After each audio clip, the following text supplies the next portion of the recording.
Connecter avec Dieu. Y a-t-il des gens qui ont le goût de connecter avec Dieu ce matin? Amen. Y a-t-il des chrétiens qui ont le goût là, d'être connectés à la source de vie ce matin?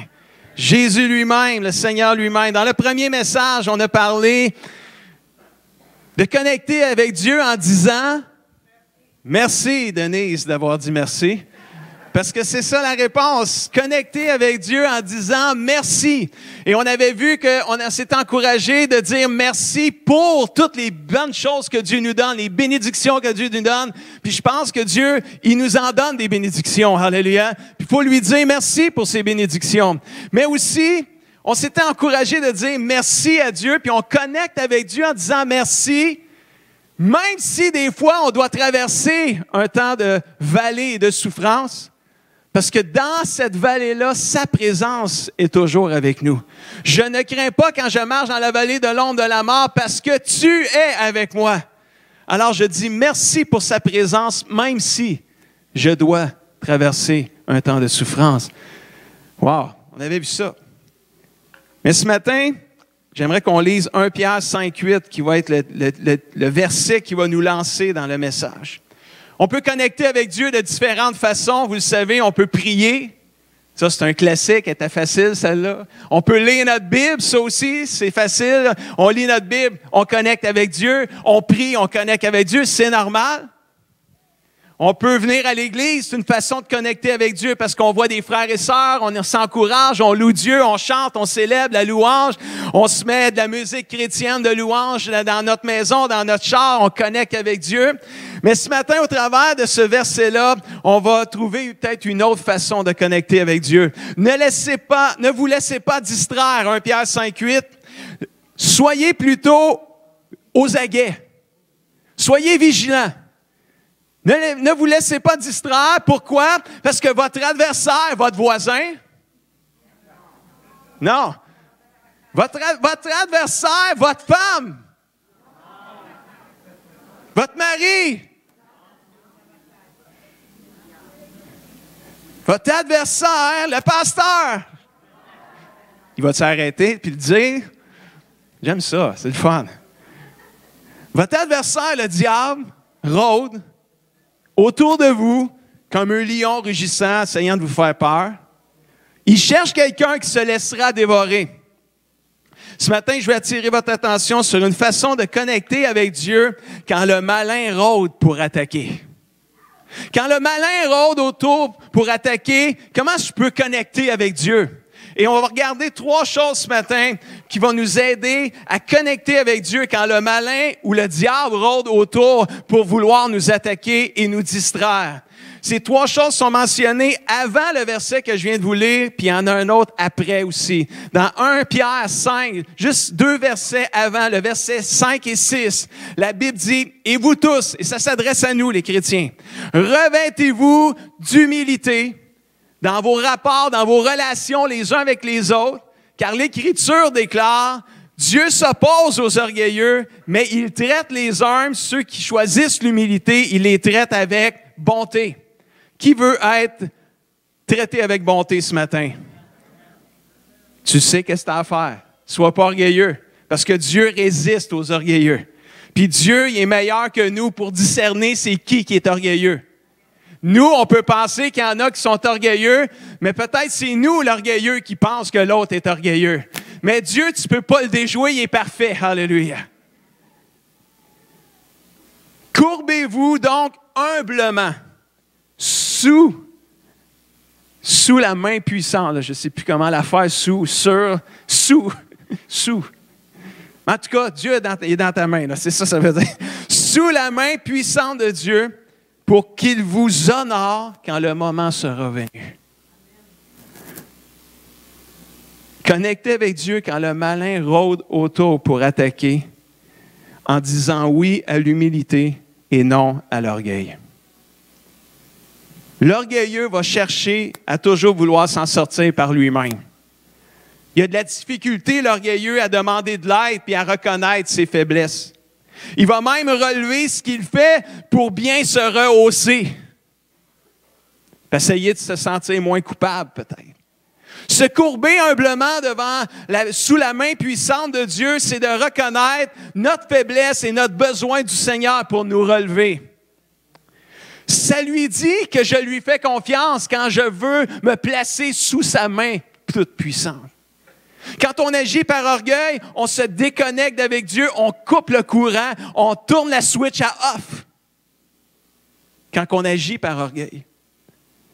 Mais quand on agit avec humilité, en reconnaissant notre besoin de Dieu, c'est comme si on tourne la switch à on et on se connecte directement avec lui. Il y a un exemple que j'aime pour illustrer l'orgueilleux et celui qui est humble. Puis c'est drôle parce que c'est deux personnes qui s'en vont à l'église pour prier. Ils s'en vont, les deux, ils s'en vont à l'église puis ils prient. Comme quoi qu'on va découvrir que parfois, prier, ça ne veut pas dire parce que tu pries que tu te connectes avec Dieu. Ça dépend de l'état de ton cœur. Ça dépend de l'attitude de ton cœur. Parce que si tu pries avec orgueil, comme on va voir, tu vas t'apercevoir que tu ne te connectes pas avec Dieu, là. Mais quand tu pries avec humilité, en reconnaissant ton besoin de Dieu, tu te connectes avec lui. Fait que c'est l'histoire dans Luc 18, plusieurs la connaissent. C'est deux hommes qui s'en vont à l'église pour prier. Un est pharisien, c'est celui qui est religieux. C'est celui qui, en principe, connaît Dieu. Celui qui veut pratiquer le bien, qui veut faire le bien. C'est le religieux, là. Et l'autre, c'est un pécheur, c'est un employé de l'impôt. Donc, c'est écrit de même dans la Bible. Puis ceux qui étaient employés de l'impôt, dans ce temps-là, peut-être pas aujourd'hui, mais dans ce temps-là, c'était des tout croches. Pour ne pas dire voleur, fraudeur, puis tous les autres mots qui viennent avec, là. Parce que ce n'étaient pas des bonnes personnes. Il n'y avait pas une bonne réputation, mais ça donne qu'il y en a deux qui s'en vont à l'église, il y en a un tout croche, puis le religieux qui s'en va à l'église pour prier. Et là, le religieux, il commence. Le pharisien, il se met devant, s'en va à l'autel, le premier ici, sur le bord, il s'accote ici, là, tu sais, puis il regarde le pasteur en avant. Non, c'est pas ça, mais il s'accote, s'en va en avant. Puis là, il dit, « Mon Dieu, je te remercie. » Bon, c'est quand même bien, il est reconnaissant. Parce que je ne suis pas comme les autres. C'est là que ça fait. C'est là que ça fait ouch. Ah non, Seigneur, les autres, là, tu sais, c'est des voleurs, c'est des injustes, c'est des adultères, c'est des tout croches. Moi, là, je te remercie. Parce que je ne suis pas comme cet employé de l'impôt, là. Tu sais, lui, là, le tout croche, là. Lui, le voleur, là, l'injuste, là, tu sais. Ah, Seigneur, je te remercie que je ne suis pas comme lui. Non, écoute, Seigneur, moi, je jeûne 2 fois par semaine. Oh, praise the Lord. Je donne la dîme de tout ce que je gagne. Oh, praise the Lord aussi, on est bien content. Mais, continue sa prière, puis à un moment donné, la Bible switch. Puis au verset 13, c'est l'employé de l'impôt qui, lui, il est plus en arrière, nous dit la Bible. Il ne veut même pas lever les yeux vers le ciel. Il se frappe la poitrine pour demander pardon. Puis il dit, mon Dieu, aie pitié de moi. Je suis un homme pécheur, je suis un tout croche. J'ai besoin de toi. En toute humilité, il reconnaît sa faiblesse, il reconnaît son état, il reconnaît son besoin du Sauveur et du Seigneur. Puis il dit, Dieu, j'ai besoin de toi, aie pitié de moi. Jésus ajoute, oui, je vous le dis, l'employé des impôts rentre chez lui et Dieu le considère comme juste. Wow! Wow, de wow! Ce n'est pas le cas du pharisien, le religieux. En effet, celui qui veut être au-dessus des autres, on lui donnera la dernière place. Et celui qui prend la dernière place, on le mettra au-dessus des autres. Quand tu commences à regarder avec mépris ton prochain, quand tu commences à regarder avec mépris, puis surtout, toi, te mettre en valeur au détriment de ton prochain, tu commences à t'éloigner du Seigneur et à te déconnecter d'avec Dieu. Et c'est là que le malin embarque, parce que lui, il rôde. Il rôde, puis il regarde, puis il essaie de saisir les opportunités, les petites portes qui s'ouvrent pour pouvoir rentrer et venir nous faire mal, nous distraire et nous faire mal. Et il va chercher à nous distraire par l'orgueil, puis on s'en rend même pas compte parce que c'est subtil. On est fiers de jeûner 2 fois par semaine. C'est merveilleux si on peut le faire. On est content de prier à tous les jours. On est content de dire qu'on lit notre Bible. On est content de dire qu'on donne notre dîme, puis qu'on soutient l'Église. Puis les pasteurs disent tout amen à ça. Alléluia. Mais quand c'est les performances qui prennent le dessus sur ton état de cœur, on a un problème. Là, on ne dit pas amen à ça. Parce que si on est capable de jeûner, on est capable de prier, on est capable de contribuer, de donner notre dîme au Seigneur, à l'œuvre de Dieu, frères et sœurs, c'est parce que Dieu nous en donne la capacité. C'est lui qui produit en nous le vouloir et le faire. Alléluia. C'est grâce à lui qu'on le fait. Et au lieu de dire « Je te remercie que je ne suis pas comme ce tout croche-là », on devrait dire « Je te remercie, Seigneur, de me rendre capable de faire ça. » Alléluia. Et l'attitude n'est plus la même, là. La prière n'est plus la même. Si le pharisien, le religieux avait prié en remerciant Dieu parce qu'il avait donné la force de faire ce qu'il a fait, il serait sorti, il serait considéré juste comme l'autre. Mais c'est l'orgueil qui l'a déconnecté de Dieu. Un état d'orgueil, de mépris. Et c'est là que le malin embarque et c'est là que les gens commencent à se juger, à se blesser les uns les autres parce que l'on se compare. Et quand tu réalises que tu n'es rien sans Dieu, quand tu reconnais tes fautes et tes faiblesses, tu commences à te reconnecter avec lui, la source de vie, de puissance. L'humilité te fait voir les autres comme étant même meilleurs que toi. Wow! Connecter avec Dieu quand le malin rôde pour attaquer en disant oui à l'humilité et non à l'orgueil. Deuxième, 1 Pierre 5, 7. Mettez une partie de vos soucis dans la main de Dieu. Dites-le avec moi. Mettez quoi? Tous vos soucis dans la main de Dieu, parce que lui, il prend soin de vous. La même main dans laquelle tu t'humilies, courbez-vous humblement sous la main puissante de Dieu, c'est la même main dans laquelle tu vas y mettre tous tes soucis. Alléluia. Donc, comment connecter avec Dieu quand le malin rôde pour attaquer? En se déchargeant sur lui de tous nos soucis. Le malin rôde pour vouloir nous attaquer par les soucis et les inquiétudes. Puis quand je réfléchissais à ça cette nuit, parce qu'à un moment donné, j'ai eu un épisode dans ma nuit où je me suis réveillé. Puis j'ai eu un épisode où ça a été plus long de me rendormir. Fait que quand, au lieu de m'inquiéter, que je ne m'endormais pas, j'ai dit, je vais reviser ma prêche dans mes pensées puis dans mon cœur. C'est quand même bien, tu sais. Fait que j'ai revisé ma prêche, puis j'ai eu un flash. Ou, en français, c'est une révélation. Je me demande, je disais, Seigneur, comment est-ce qu'on fait pour se courber humblement sous ta main puissante? C'est une belle phrase, ça, là, religieuse, merveilleuse. Mais dans la vraie vie, là, on fait ça comment, là? On fait ça comment? Se courber. Tu sais, c'est courber, humblement, sous la main. Tu sais, dans la vraie vie, on le vit comment? Puis c'est là, le flash est venu. En se déchargeant sur Dieu de tous nos soucis. Mais là, il y en a qui me regardent, mais on fait ça comment, se décharger sur Dieu de tous nos soucis? Et ça, c'est facile, par exemple. Ça, c'est facile. C'est facile de faire ça parce que tout le monde en a des soucis. Tout le monde en a des soucis. Tout le monde a des inquiétudes. Même moi. Je pensais que quelqu'un aurait dit Amen. Tu es sur un beat d'Amen, puis là, à chaque phrase, quelqu'un dit Amen, puis là, tu dis une phrase d'Amen. Puis... Tout le monde a des soucis. On fait ça comment, se décharger sur Dieu de nos soucis? On y dit. C'est facile.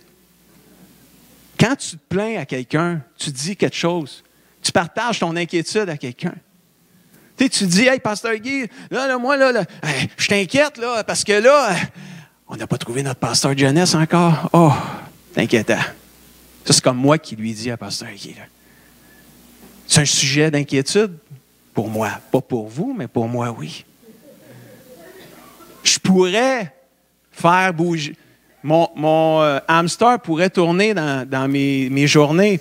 C'est qui va prendre ça? Ça fait 2 semaines qu'on a fait un offre, puis là, il n'y a pas personne. Personne qui est venu toc, toc, toc dans mon bureau. Pasteur, je donne mon nom. Personne. Hey, ça fait juste 2 semaines, pasteur, relax, prends no stress, là, tu sais. Mais on partage. C'est comme si, en disant à pasteur Guy, mais en le disant à quelqu'un, ça me fait du bien aussi. Mais Dieu, il dit, c'est pas aux autres qu'il faut que tu le dises, c'est à moi. Déchargez-vous sur moi de tous vos soucis. Mettez tous vos soucis dans ma main. Alléluia. C'est ça que ça dit, hein? Il est parti le verset, mais mettez tous vos soucis dans ma main. Puis quand tu prends le temps de dire, Seigneur, je te donne la jeunesse. Seigneur, tu sais qu'on a besoin d'un pasteur de jeunesse. Bientôt, très bientôt. Tu sais que les gens, ils ont hâte de l'avoir, leur pasteur de jeunesse. Peut-être qu'eux autres aussi, ils sont inquiets. Ça le demande peut-être. Je ne poserai pas la question, je vais juste insinuer. Mais si vous êtes inquiet, et vous vous demandez, ça va être qui notre prochain?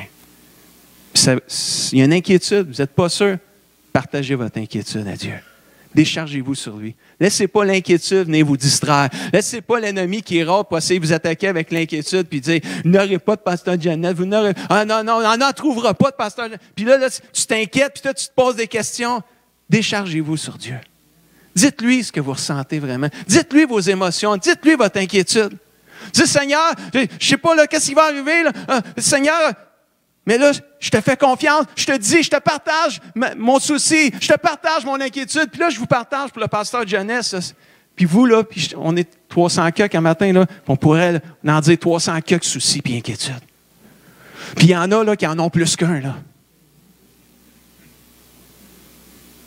Mais quand tu te décharges sur Dieu de tous tes soucis, quand tu mets dans la main de Dieu tous tes soucis, c'est comme tu es en train de dire, je te fais confiance. C'est comme tu es en train de dire, Seigneur, je reconnais mon besoin de toi. Tu es en train de te courber humblement sous sa puissante main. Alléluia. Comment est-ce qu'on se courbe humblement sous sa puissante main? C'est en lui partant, c'est en le déclarant, en le disant, je te donne tous mes soucis, Seigneur. C'est comme je me mets sous ta main. J'ai confiance que tu vas intervenir. Je sais que tu vas l'envoyer, le pasteur de jeunesse, au bon moment. Mais quand je suis pas dans la présence de Dieu, je m'inquiète. Alors, quand je m'inquiète, c'est le signal, c'est l'avertissement d'aller dans la présence de Dieu. Puis dire, Seigneur, je te donne mon inquiétude. Et là, il y a un échange merveilleux et spectaculaire qui se fait quand on fait ça. Parce que Dieu, il nous dit que quand tu me donnes tes inquiétudes, moi, en échange, je te donne ta paix. Moi, je trouve que c'est un bon deal, ça. Alléluia. Cette offre est acceptée. Alléluia. Mais il y a une condition. Il faut que j'y donne mes inquiétudes. Là, il y en a qui me regardent. Puis, vas-tu vraiment avoir la paix si je fais ça? Ils s'inquiètent pour voir s'ils vont avoir la paix. Dis-y au Seigneur. Alléluia. Inquiète-toi pas, c'est ça que la Bible dit. Ne vous inquiétez de rien, la Bible dit. C'est ça qu'elle dit, la Bible, hein? C'est ça qu'elle dit? Ne vous inquiétez de rien, mais en toutes choses, faites connaître vos besoins à Dieu par des prières, des supplications. Des fois, ça va être une prière, puis des fois, ça va être « Je t'en supplie, Seigneur, interviens, j'ai besoin de toi, je te donne mes inquiétudes. » Et là, tu le fais avec reconnaissance. Et la Bible dit, il y a une promesse, il faut la croire, la paix de Dieu qui dépasse tout ce qu'on peut comprendre, imaginer, va garder quoi? Notre cœur, puis nos pensées en Jésus. Nos pensées qui étaient agitées par l'inquiétude, quand tu les donnes au Seigneur, sont transformées en des pensées de paix. Alléluia. Et ton cœur qui était troublé est maintenant apaisé. Quelqu'un dit amen à ça. Oh, frères et sœurs, qu'on puisse apprendre à se décharger sur Dieu de tous nos soucis. Tous nos soucis. Et si le diable sait que l'inquiétude nous déconnecte d'avec Dieu et nous distrait. C'est une arme subtile entre ses mains. Il rôde pour mettre de l'inquiétude dans nos pensées. Il rôde autour de nous et il veut saisir les opportunités de semer des pensées d'inquiétude dans nos cœurs et nous troubler. Saviez-vous que l'inquiétude, c'est une méditation négative? C'est être troublé par des soucis. C'est s'inquiéter, c'est focaliser sur autre chose que Dieu. Et généralement parce qu'on a peur. Et un souci, je suis allé voir c'était quoi le souci, c'est une préoccupation qui trouble et qui inquiète. Il n'y a rien de bon dans cette famille-là. Là. Soucis, inquiétude, angoisse, là, puis anxiété, il n'y a rien de bon là-dedans. Là. Il faut se décharger sur ça. Il faut se décharger sur ça. À chaque fois, là, j'aurais dû vous mettre un dessin, là, une image. Là. J'aurais dû vous mettre un dessin d'un gros 10 roues là, qui est en train de décharger un voyage de roche, de terre ou n'importe quoi. Mais là, je vais faire mieux que ça. Là. À chaque fois là, que vous allez voir un 10 roues sur la route, là, à chaque fois que vous allez voir un 10 roues sur la route, même s'il n'est pas en train de se décharger en roulant, mais à chaque fois que vous allez voir un 10 roues, vous allez penser, il faut que je me décharge sur Dieu de tous mes soucis.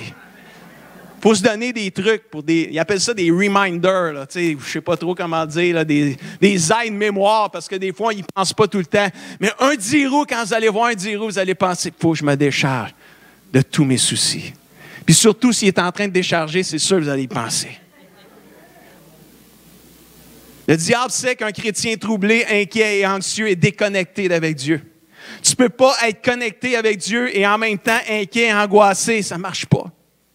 Mais un chrétien qui est inquiet et angoissé, plein de soucis et qui décide de se décharger sur Dieu, il va se reconnecter avec lui. Et ça, c'est merveilleux, frères et sœurs. Wow! Ça arrive à tout le monde, ça. Des fois, de tourner la switch à off. Et des fois, se déconnecter parce que là, il y a un événement qui est arrivé et là, l'inquiétude a pris le dessus. L'angoisse a pris le dessus. Et à un moment donné, il faut juste s'arrêter. Comme la Bible dit, arrêtez, sachez que je suis Dieu. Il faut s'arrêter, puis aller dans la présence de Dieu, puis partager nos craintes, partager nos soucis, nos inquiétudes. Puis je vous le dis, je le crois, à chaque fois qu'on le fait, il y a un échange véritable qui arrive et la paix de Dieu arrive. À chaque fois. À chaque fois que, je parle du pasteur de jeunesse parce que là, c'est ce que moi, je vis présentement. À chaque fois que je vais dans la présence de Dieu, je sors de là, je suis en paix. J'étais tellement en paix l'autre fois que Jack est venu me voir et il a dit, Guy, tu dois avoir trouvé ton homme. Là. Pourquoi tu dis ça? Ben, tu t'as l'air tout en paix. Si tu savais, man. Si tu savais. Si tu savais vraiment, Jack. Tout ce qui se passe en dedans, c'est parce que là, je sortais de la présence de Dieu puis je venais de dire toutes mes inquiétudes. Si tu m'avais vu une demi-heure avant, tu n'aurais pas dit la même affaire. Mais il y a quelque chose qui se passe quand on se décharge sur Dieu de tous nos soucis. Mais le diable, il est fatigant. Parce qu'il essaye tout le temps de revenir. Tu te décharges une fois, puis on dirait qu'il y a de quoi qui arrive, qui est rempli encore, puis là, il essaye de semer de l'inquiétude puis des soucis. Il y a toujours quelque chose qui arrive pour nous faire mettre en souci et en inquiétude.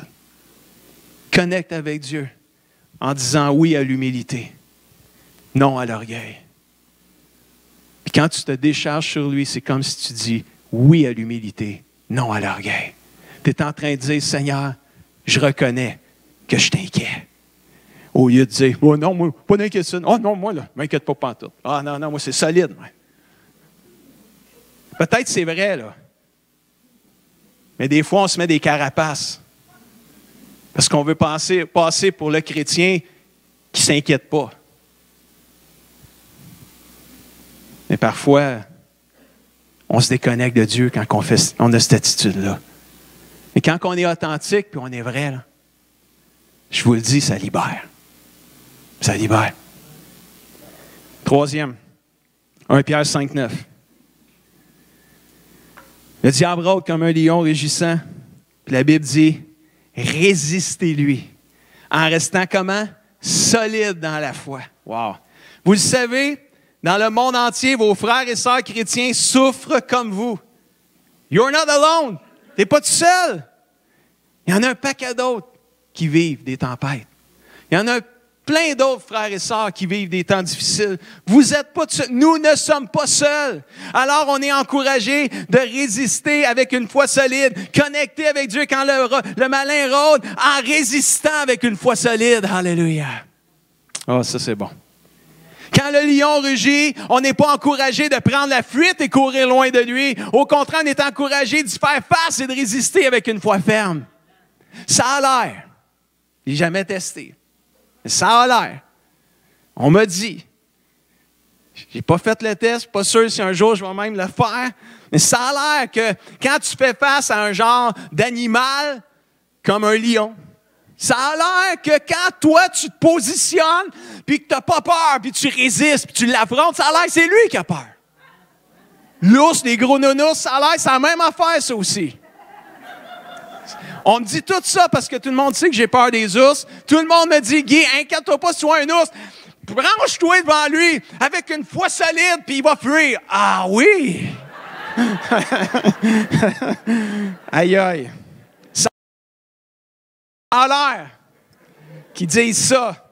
Alors, on est encouragé dans le spirituel d'avoir la même attitude. De dire, devant le malin qui rôde pour attaquer, non, je ne fuirai pas. Non, je vais résister. Non, je n'abandonnerai pas. Non, je ne lâcherai pas. Et quand moi, je regarde et je pense à une histoire de quelqu'un qui a résisté avec une foi solide, une des premières personnes qui me vient à l'esprit, c'est Joseph. C'est l'histoire de Joseph dans la Bible. On connaît toute son histoire, mais si vous êtes nouveau dernièrement, peut-être que vous ne la connaissez pas, on ne la lira pas toute, mais si vous avez une Bible, vous pouvez lire Genèse, chapitre 37 jusqu'au chapitre 50. C'est toute l'histoire de Joseph dans ces 13 chapitres-là. Joseph a eu un rêve, je vous le résume. Joseph a eu un rêve, il avait 17 ans. 17 ans. Il avait 17 ans quand il a eu son rêve. C'est l'avant-dernier d'une famille de 12 gars, 12 boys. Il est l'avant-dernier. Il a un rêve, il a 17 ans. Dans son rêve, il a compris que ça voulait dire qu'un jour, ses frères et ses parents se prosterneraient devant lui, se mettraient à genoux devant lui. Lui, tout excité du rêve qu'il vient de faire, il s'est dit, ben, je vais au moins le dire à ma famille qu'un jour, ils vont se prosterner devant moi. 17 ans, des fois, tu manques de sagesse. Mais tu es tellement content d'avoir eu une révélation de Dieu qu'à quelque part, tu as le goût de la dire.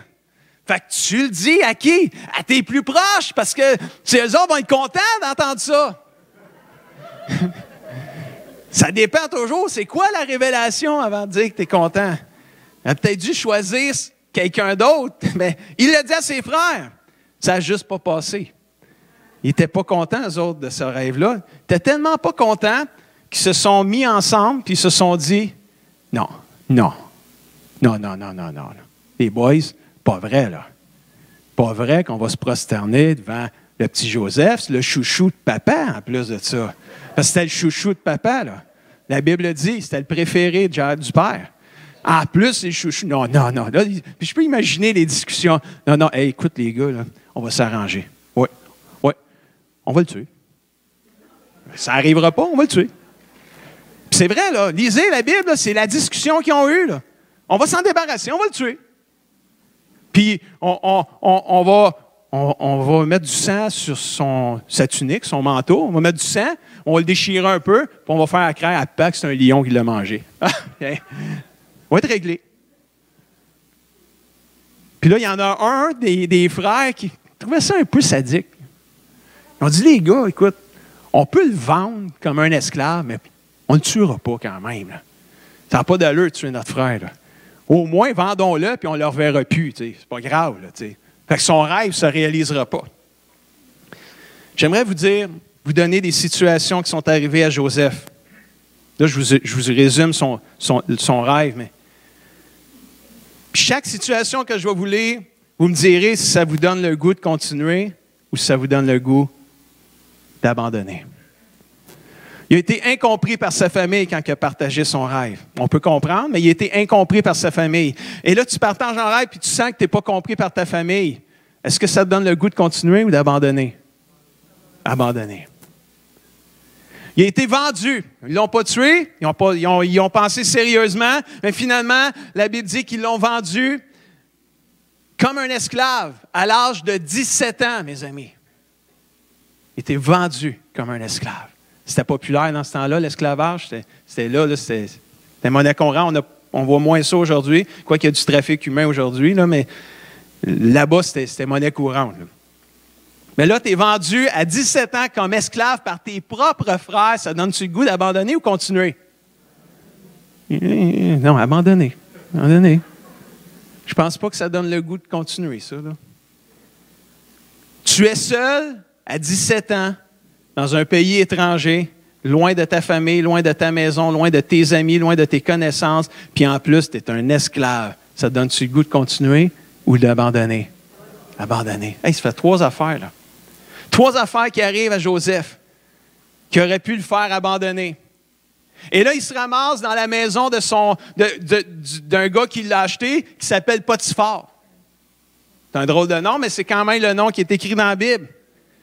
Puis là, Potiphar, il a acheté Joseph, mais là, la Bible dit, il a aimé Joseph.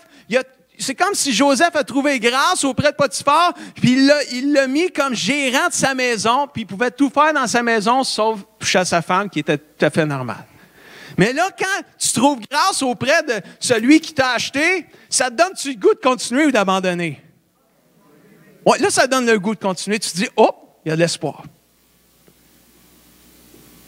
Mais là, dans la maison de son maître Potiphar, le problème, c'était la femme de Potiphar. Elle aimait Joseph. Elle a aimé son esclave à son mari. Elle a dit, Mike a fait un bon choix, il est donc bien beau, ce gars-là. Mais il n'était pas juste beau. Ça donne bien avec tout ce qui est arrivé, les tacombes des artistes cette semaine aussi. Là, elle l'a harcelé.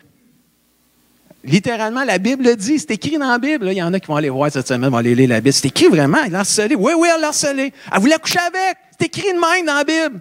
La Bible donne des détails quand même assez pertinents. Elle voulait coucher avec lui. Mais lui, il ne voulait pas. Pourquoi qu'il ne voulait pas? Parce qu'il dit, c'est écrit dans la Bible, il dit, écoute, Seigneur, comment commettrais-je un aussi grand péché et déshonorerais ton nom en couchant avec la femme de mon maître? No way! Je ne le ferai pas. Mais là, elle insistait. Puis elle insistait. Puis elle l'harcelait à chaque jour. Puis à un moment donné, elle s'est ramassée tout seule avec lui. Dans la maison, elle l'a agrippé par le manteau. Puis elle a dit, là, tu vas venir coucher avec moi, je suis plus capable. Elle n'a peut-être pas dit ça de même, là, mais... Et là, le manteau, et là, Joseph a voulu se déprendre. Il a laissé son manteau, puis il est parti. Mais là, elle a crié, « Joseph, non, Joseph! » Puis lui, il est parti. Puis quand son mari est revenu, là, je vous raconte la vraie histoire, mais quand son mari est revenu, elle a dit à son mari, tu sais, ton esclave, là, il voulait coucher avec moi.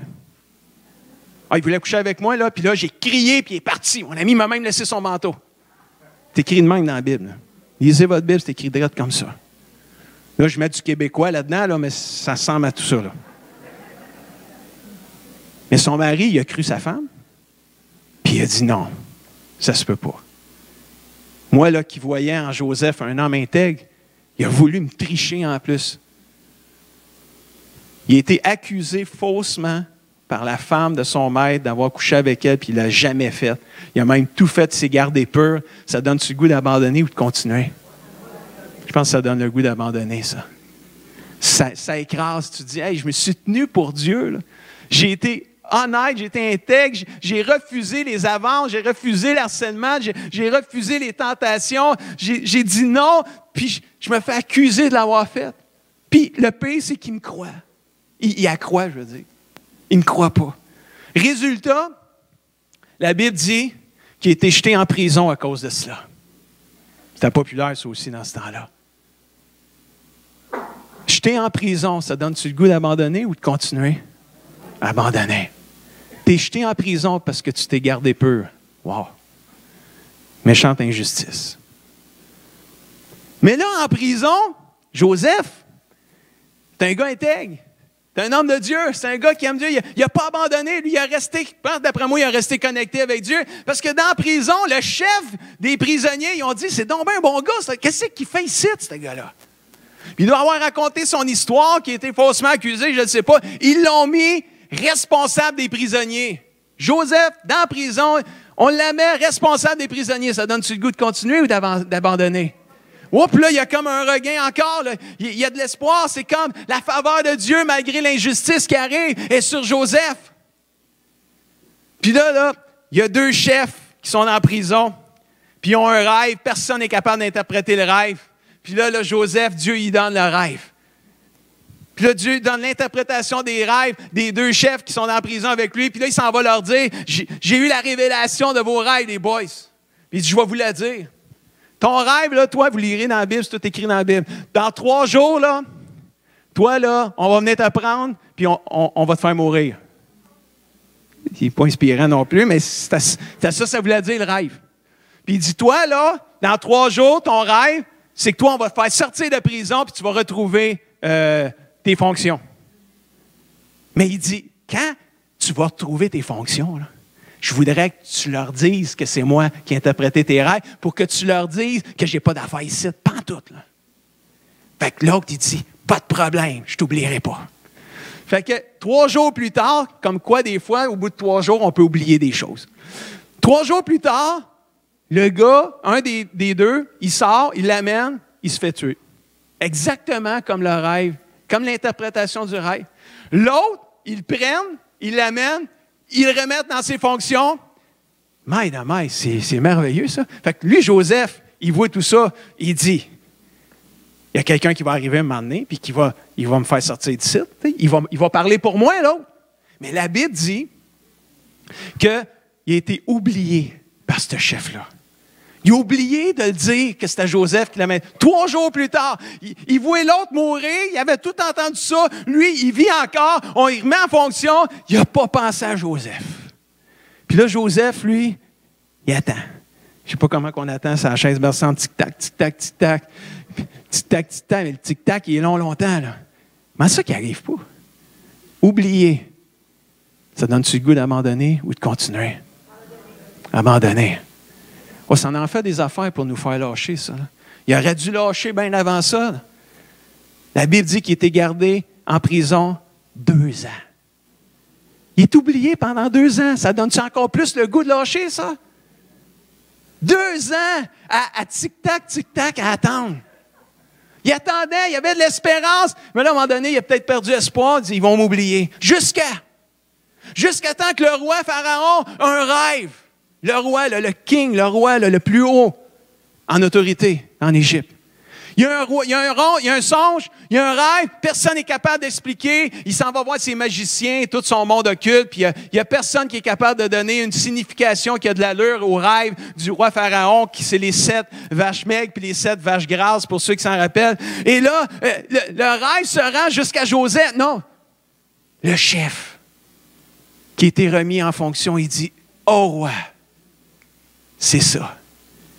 J'ai complètement oublié de te parler d'un gars. » Tu sais, quand tu nous m'as remis en fonction, puis l'autre, il était mort, là. Mais il y avait quelqu'un dans la prison qui nous avait donné l'interprétation de notre rêve, puis j'étais supposé de t'en parler. Mais là, ça me revient avec le rêve que personne n'est capable d'interpréter. Il y en a un qui est bon là-dedans en prison, mais j'ai oublié d'en parler. Au moins, il s'en est rappelé 2 ans plus tard. Puis là, il s'en va voir Pharaon. Pharaon s'en va voir Joseph. Il partage son rêve. Dieu donne l'interprétation du rêve à Joseph. Il dit, tes 7 vaches grasses, ça va être 7 années d'abondance. Dans lequel, dans ces années-là, il va falloir ramasser plein de provisions parce qu'après les 7 années de vaches grasses, ça va être 7 années de vaches maigres. Ça veut dire qu'il va y avoir de la famine. Il n'y aura plus de bouffe nulle part, mais c'est ce qu'on va avoir entreposé qui va être capable de nourrir toute la population pendant les 7 ans. C'était ça l'interprétation du rêve. Puis Pharaon, il dit, « Wow! C'est drôle ça que ça veut dire. T'es mon homme. » À cause de l'interprétation du rêve, Joseph est parti de prisonnier à 2e en pouvoir dans tout l'Égypte. Toute une promotion, ça. Tu pars de prisonnier. Tu te ramasses l'assistant du roi. Après le roi, c'est toi qui décides tout. Puis plus que ça, dans les 7 années de vache maigre puis de famine, c'est toi le boss. C'est toi qui vas donner la bouffe à qui tu veux. C'est toi qui gères tout ça. Je te fais confiance. Let's go. Et toi qui as eu la révélation, Dieu va te donner ce que tu as besoin pour tout gérer ça. J'ai confiance. Ça donne-tu le goût de continuer, ça? Mazac, ça donne le goût de continuer. Pourquoi Joseph n'a pas abandonné? Je vais inviter Chantal à s'approcher avec Ginette. Pourquoi Joseph n'a pas abandonné? Pourtant, il y avait plus d'occasions d'abandonner que de continuer. Pourquoi Joseph ne s'est pas découragé?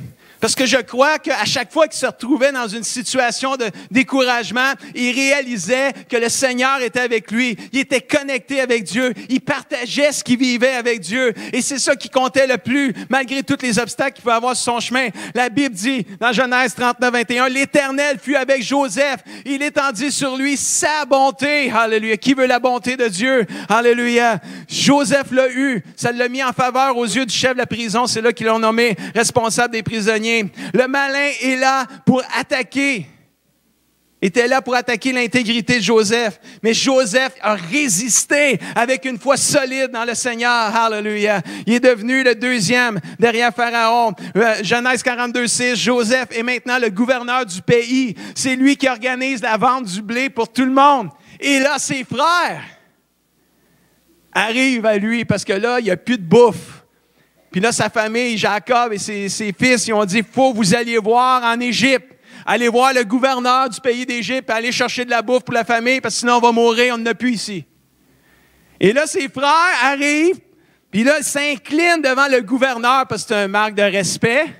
Mais pas le problème, c'est que le gouverneur, c'est Joseph. Ils font quoi? Ils s'inclinent. Ils s'inclinent. Ça vous dit-tu quelque chose, ça? Le rêve. V'là 20 ans, il y avait 37 ans à peu près, Joseph, dans ce temps-là. 20 ans plus tard, le rêve est accompli. On n'a pas les détails quand on a le rêve à 17 ans. Parce que si Joseph avait su qu'il se prosternerait devant lui dans ce contexte-là, il l'aurait dit. Mais là, eux autres, ils ne voyaient pas ça de même pantoute, là. Des fois, Dieu nous donne des rêves, mais il ne nous donne pas tous les détails. Il faut croire dans ce qu'il nous dit. Il ne faut pas abandonner quand il y a des obstacles. Ses frères ont voulu le tuer. Ils ne pouvaient pas le tuer. Ils ne pouvaient pas le tuer. C'était impossible. Ils ne pouvaient pas le tuer. C'est pour ça qu'il y en a un qui s'est levé. C'est l'Esprit de Dieu qui a levé un de ses frères. Il a dit, on ne peut pas le tuer, les boys. Ça n'a pas d'allure. Lui, il ne savait pas pourquoi il disait ça, là. Il ne pouvait pas mourir, Joseph, par ses frères. Parce qu'il y avait une destinée. Alléluia. Il y avait un but pour la vie de Joseph. C'était de sauver ses propres frères. Mais Joseph ne le savait pas dans ce temps-là. Mais là, ses frères, il est là. Mais là, ils ne savent pas que c'est Joseph. Mais la Bible dit qu'à un moment donné, verset 8, ça n'a pas été long, 2 versets plus tard, Joseph, il reconnaît ses frères, 20 ans plus tard. Hey, c'est mes frères, ça. Il s'est dit ça dans lui. Mais lui, il voit qu'eux ne le reconnaissent pas. Tu sais, 20 ans plus tard, de 17 à 37, tu as le temps de changer un peu. Petite barbe, là, tu sais, à 37, peut-être qu'elle était toute fournie, je ne sais pas. À 17 ans, des fois, il en manque des bouts, mais à 37 ans, peut-être elle est pleine. Puis là, tu changes, tu n'es plus la même personne, tu es différent, là. Après discussion avec ses frères, puis ils ne savent toujours pas que c'est lui. À un moment donné, Joseph, il dit, « Je suis votre frère. » Vous pouvez imaginer la scène. Joseph qui a été rejeté par sa famille, vendu par ses frères. Toute l'injustice qu'il a vécue à cause de ça, c'était fou, là. Puis là, il les a devant lui, là. Puis il a l'occasion de se venger. Il a l'occasion de leur faire du mal. Il a l'occasion de leur dire, « Hey, vous n'aurez pas de bouffe, vous autres. Là. Vous m'avez fait mal, là, c'est à mon tour. Le boomerang est revenu. » Il avait l'occasion en or de le faire. Là. Puis c'est quoi la Bible dit? Au verset 14 et 15, il dit quoi? Joseph se jette au cou de Benjamin, le plus jeune, le baby. C'était comme son meilleur ami, le petit frère Benjamin. Là. Les deux derniers, hein? Les deux derniers de 12, là, ils se tiennent ensemble, eux autres. Il jette à son frère, puis il pleure. Puis Benjamin, il pleure. Mais moi, c'est pas Benjamin, c'est l'autre phrase. Il lâche Benjamin, puis il s'en va voir tous ses frères, puis il les embrasse en pleurant. Ceux qui l'ont vendu. Moi, wow! Il a résisté tout le temps aux épreuves, aux difficultés, aux injustices. Il n'a pas lâché, il n'a pas abandonné. Trop souvent, on abandonne pour des choses qui nous arrivent, des injustices, puis ça arrive, on est des humains, le mal est entré dans le monde, le malin rôde, il saisit les opportunités. Et on a trop qui abandonnent, alors qu'ils devraient résister avec une foi solide. Puis faire confiance, puis se décharger sur Dieu. Oui, des fois, il y a des temps où on peut dénoncer, quand c'est abusé, abusif. Je suis d'accord avec ça, comme c'est fait cette semaine. Les dernières semaines, les gens dénoncent. Si quelqu'un t'a abusé, oui, il faut le dénoncer. Mais dans ton cœur aussi, à quelque part, fais attention. Pour pas que l'amertume te gronche, te gruge, te distrait.